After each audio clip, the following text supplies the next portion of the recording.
தயவு செய்து ஊடக நண்பர்கள், சர்வ கட்சியை சேர்ந்தவர்கள் நாளைக்கு யாரெல்லாம் அந்த கூட்டத்திற்கு போக வேண்டும் என்று முடிவெடுத்திருக்கின்றார்களோ விரும்புகின்றார்களோ அவர்கள் அரசின் தரப்பிலிருந்து அழைக்கப்பட்டிருக்கக்கூடிய அந்த அழைப்பிதழை முழுமையாக நீங்கள் மீண்டும் படியுங்கள்.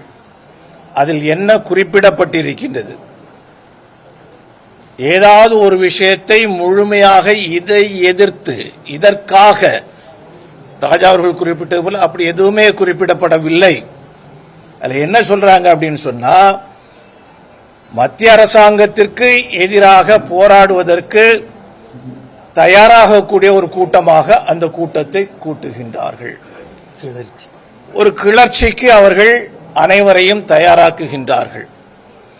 1962, 1967 அந்த காலகட்டங்களில் ஆட்சிக்கு வருவதற்காக திராவிட முன்னேற்றக் கழகம் என்ன தந்திரங்களை எல்லாம் கடைபிடித்தார்களோ அதே தந்திரங்களை மீண்டும் கொண்டு வரக்கூடிய வகையில் தமிழக மக்கள் மத்தியில் 8 கோடி தமிழர்கள் மத்தியில் ஒரு மிகப்பெரிய போராட்டத்தை திணிப்பதற்காக அவர்கள் நடத்தக்கூடிய கூட்டமாகத்தான் நாளைய கூட்டத்தை நாம் பார்க்கின்றோம். நாளைய கூட்டம் நடைபெறும் போது எங்களுடைய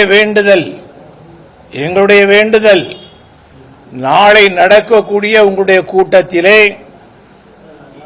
திராவிட முன்னேற்ற கழகத்தைச் சேர்ந்தவர்கள், அவருடைய கூட்டணி கட்சிகளைச் சேர்ந்தவர்கள், கூட்டணி கட்சி சாராத அரசியல் கட்சிகளைச் சேர்ந்தவர்கள், எத்தனை பேர் சிபிஎஸ்இ பள்ளிக்கூடங்கள் நடத்துகின்றார்கள் என்கின்ற பட்டியலை தயவு செய்து நாளைய தினம் தமிழக முதல்வர் அவர்கள் அங்கே சமர்ப்பிக்க வேண்டும். அதோடு கூட நாளைய கூட்டத்தில் ஒரு தீர்மானம் கொண்டு வந்து அந்த அத்தனை பள்ளிக்கூடங்களையும் நாங்கள் மூடுகின்றோம் என்கின்ற ஒரு முடிவினை அவர்கள் எடுப்பார்களா? சாதாரண அடிமட்டத்து மக்களுக்கு கொடுக்கக்கூடிய கல்வியைத்தான் நாங்கள் பயிற்றுக் கொடுப்போம் என்கின்ற நிலையில் அவர்கள் இதுவரைக்கும் வந்தது கிடையாது. கொஞ்சம் கொஞ்சமாக தமிழ் அழிக்கப்பட்டிருக்கின்றது. 1967 துவங்கி இன்று வரைக்கும்.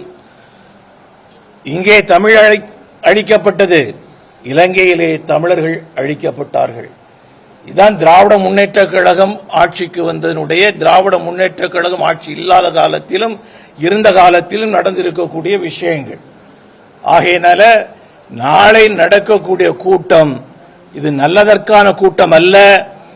இது ஒரு கலவரத்தை தூண்டுவதற்காக அவர்கள் கூட்டக்கூடிய கூட்டமாகத்தான் நான் கருதுகின்றேன்.